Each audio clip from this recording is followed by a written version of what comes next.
What would Israel or Netanyahu achieve by attacking Iran, I suppose we'd have to say, or retaliating against Iran? I don't know what an attack would look like. I suppose they could attack another consulate somewhere else, but I don't know how likely that is, really. So what would be achieved? And you can be cynical or not on that.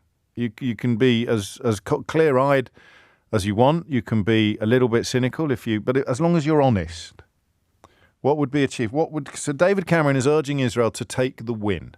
And the win is they threw an awful lot at you, and this poor Bedouin girl in hospital notwithstanding, they threw an awful lot at you, but they didn't really hurt you.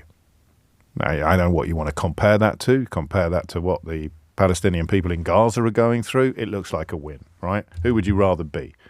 A Palestinian in Gaza dealing with the attack of Israel, or an Israeli in Israel dealing with the attack of Iran? Take the win, says David Cameron, in infelicitous language, but I don't think necessarily it's language that deserves to be condemned.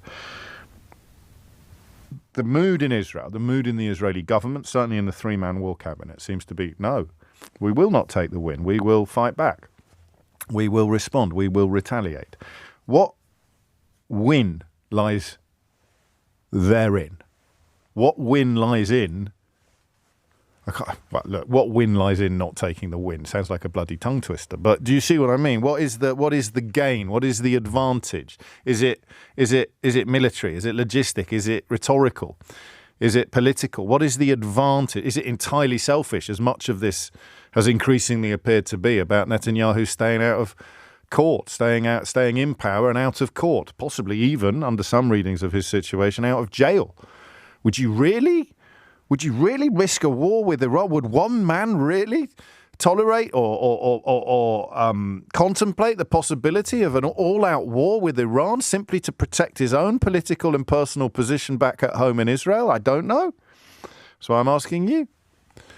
So what's the win for Netanyahu if he chooses to ignore US warnings, if he chooses to ignore David Cameron, if he chooses to ignore the United Nations, and he decides to respond, to retaliate, to avenge himself upon Iran? What would the win be?